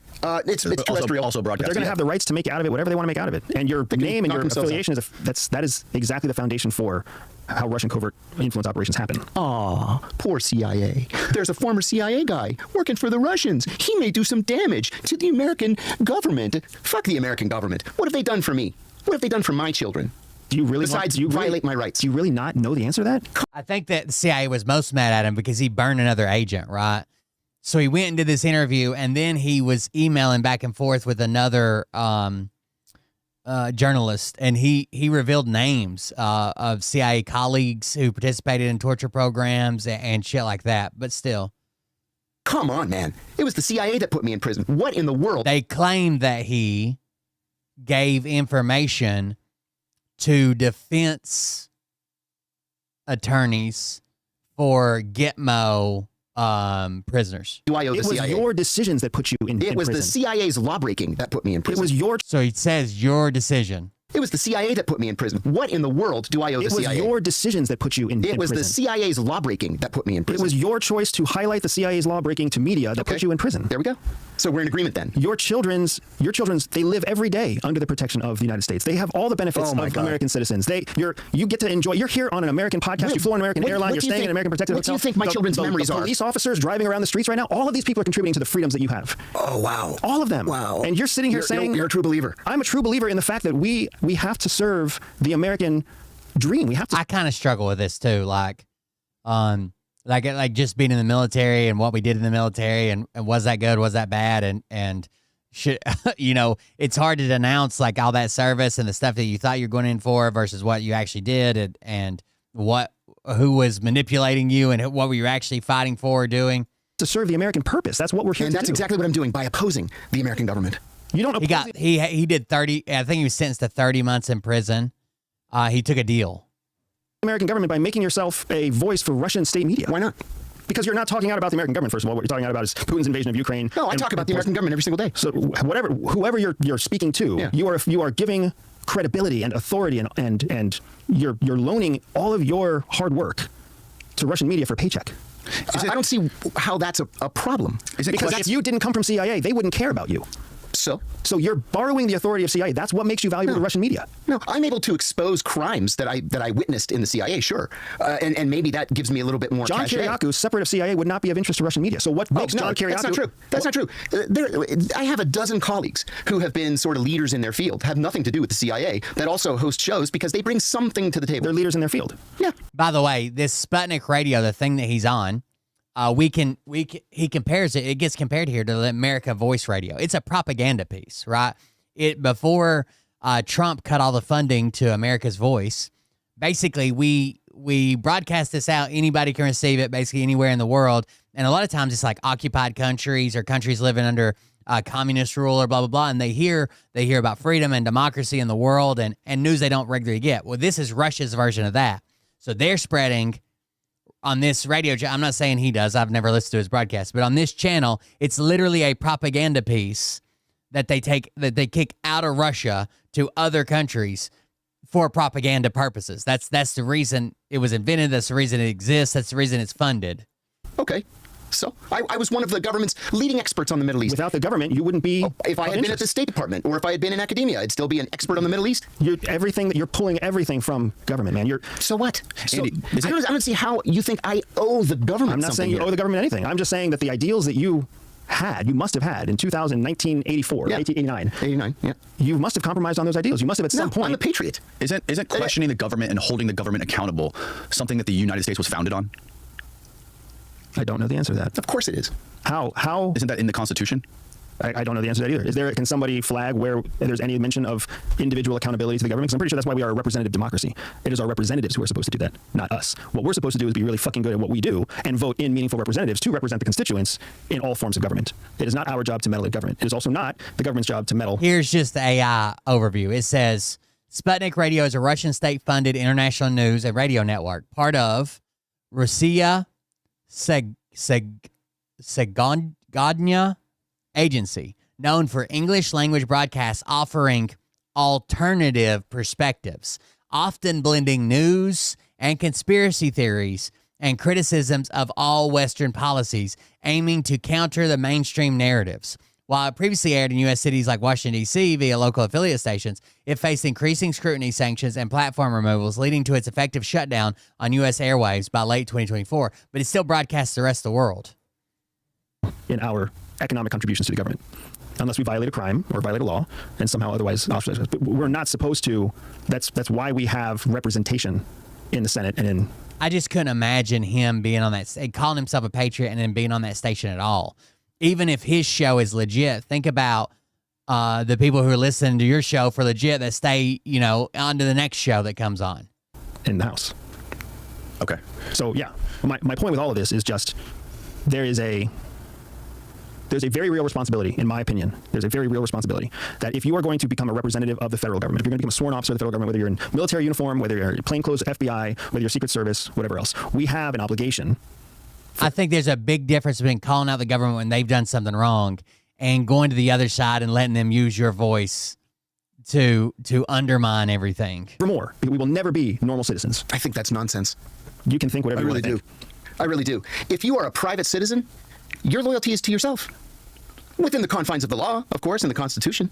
But I don't owe the government anything. I'm not saying you owe the government anything. I'm saying that we have a responsibility, we have an obligation to recognize that we can become tools for our adversaries against the very things that we believe in, specifically because of our affiliation with government organizations. That's just a fact of it. That's what makes us interesting to them. I have no... But how is it... So his argument is Russia obviously wants something out. If you weren't a former CIA agent, they wouldn't have picked you up. That's the only reason they're using you for their propaganda, right? Like, this guy worked for the CIA, and apparently he's not so good with America anymore because look who he came to. Different than for the myriad of intelligence officers who sell themselves out to corporate media. There's at least a difference. The primary difference is that they're not giving our adversaries an advantage by the connection to their affiliation with the government agency. What advantage, though, am I giving? You don't even know how they choose to use your information. Of course I do. I see it every single day. If you really think you know what they're doing with your information, you are either willfully ignorant or overly confident. Enlighten me. They can do anything they want to. They don't even have to be using it. What are you saying that they're doing, though? They could be doing so. They could be, and they're not. Okay, let's just say best practices for covert influence. Best practices alone, right? Best practices are you take somebody's statement and you put it out of context, and then you translate it into a different language. Sure. And you use it to promote something in some third world, in some third absolutely. Some third and if you have evidence, man, I would love to see it, and I'll put it into it. Sure, they could do anything they want, just like the U.S. can do anything that it wants, but they don't. They haven't. You don't know. You don't know just as well as I don't know. Of course I know. Of course I know. Of course you know what Russia is doing with all of your data. The data that you were so passionately against the FBI collecting. Your metadata. You were so concerned against I the sit in metadata front of a collection. microphone every day, and I talk about what's in the papers. That's my job. It's a 2-hour news show. That's it. And then I get up and I go home. You talk about your opinions also. Yeah, my opinions aren't a secret. I give the same opinions on Fox and on MSNBC that I give on my own radio show. What's the difference? It's shocking to me how legalistic your point of view is, considering that it was the law that put you in prison. It's just shocking to me that you are so legalistic and you're making ideological arguments, but selectively choosing when to follow ideology and when to defend yourself using legalisms. Well, that's a personal ideology, right? We all have these personal ideologies.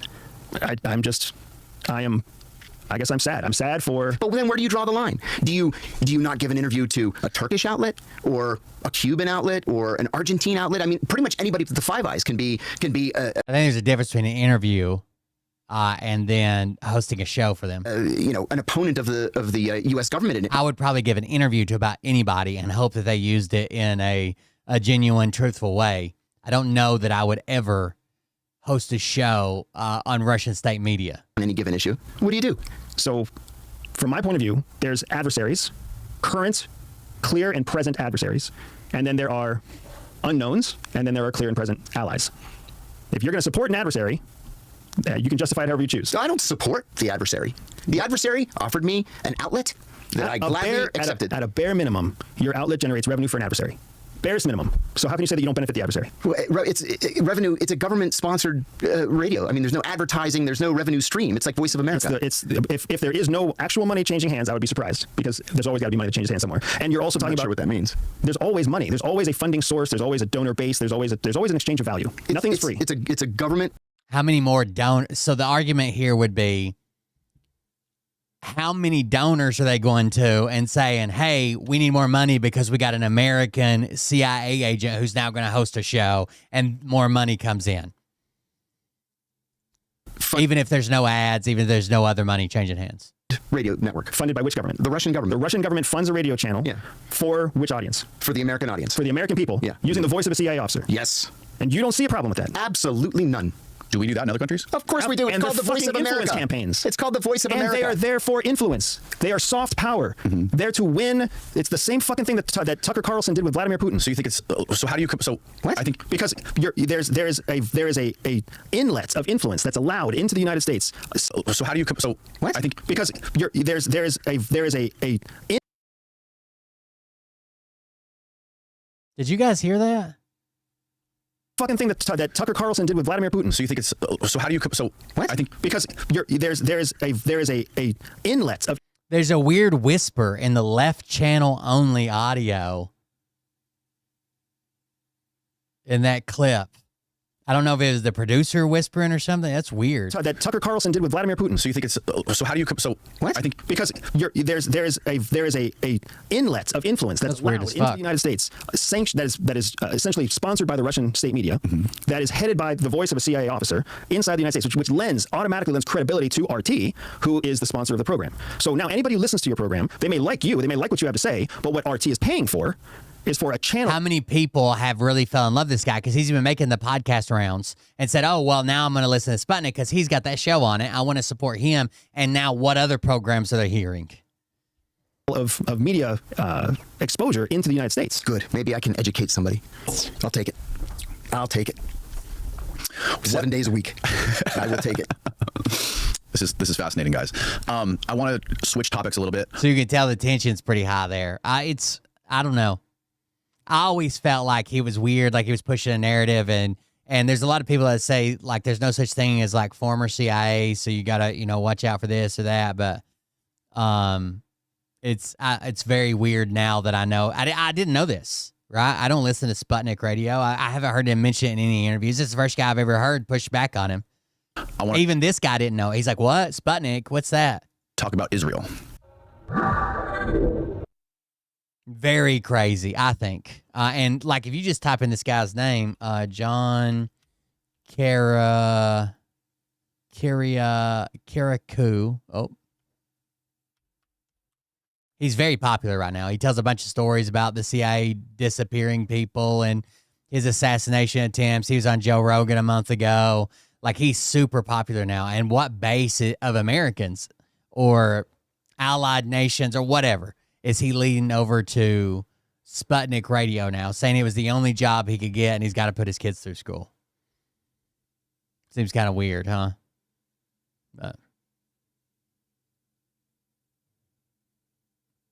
is this, I don't know if the Deep Focus is something else or if that's his show he produces for Sputnik Radio.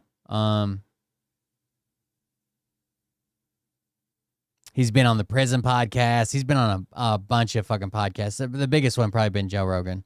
Look, there he is when he was young. Look at that.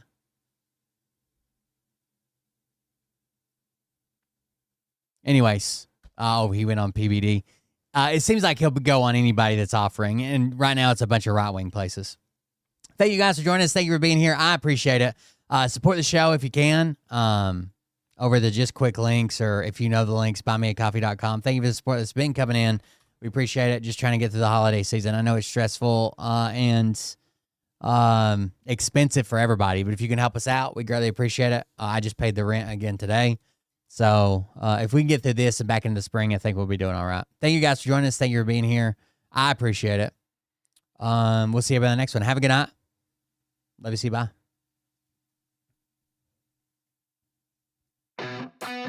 Oh, wrong song. Thanks for hanging out with me. Listen to me bitch and complain. Have a good night, guys. About if this douchebag happens to see this particular show, you don't have the forking balls to call out the people on this planet by name and tell them exactly who they are and tell them the rest of the world who they are. You don't have the forking balls. You don't have the balls. Okay, Scott. Here we go. I think I started some shit. Listen off, it's about to get lit. Get the place in the best, you know that stage is set. You better buckle up, cause you ain't seen none yet. Here we go, I think I started some shit. Piss them off, it's about to get lit. Get the place in the best, you know that stage is set. You better buckle up, cause you ain't seen none yet. And they say that I'm a lunatic. Well, listen, bitch, I came equipped with a quick wit and a 6th sense for the stupid shit. Where my true believer? Ryan Upchurch is sharing memes about being far right now. He's a far right guy. Says being far right in 2025 just means having the same views as 99.9% of all humans who ever lived up until the 21st century. You're not far right, you're just normal. Elon Musk quote. I'm gonna make your gut burst. I'll be your huckleberry, I can quench that thirst. Baby eating lizard people, alien sex. What's next? Trump in a dress, fucking Flynn on his desk. A retard in a vest, climbing up 5G towers. Cause you told him if he did, he'd get fucking superpowers. Here we go, I think I started some shit. Piss them off, it's about to get lit. Get the place in the best, you know that stage is set. You better buckle up, cause you ain't seen none yet. Here we go, I think I started some shit. Piss them off, it's about to get lit. Get the place in them beds, you know that's... I'm going to show you, I don't know, when they all come in, I'm going to show you my Secret Santa gifts. We all bought Secret Santa, like Dirty Santa, whatever you want to call it, White Elephant game gifts for my family things. I got some pretty funny ones. I want to show them to you guys. We'll do like when they all get shipped. That'll be a week or so. When they get here, I'll show you all the funny gifts I got. I think that'll be a fun show. Wait. Stop. What? I'll get my phone. Have a good night, guys. Wait, what are you doing? Stop. Fucking stop.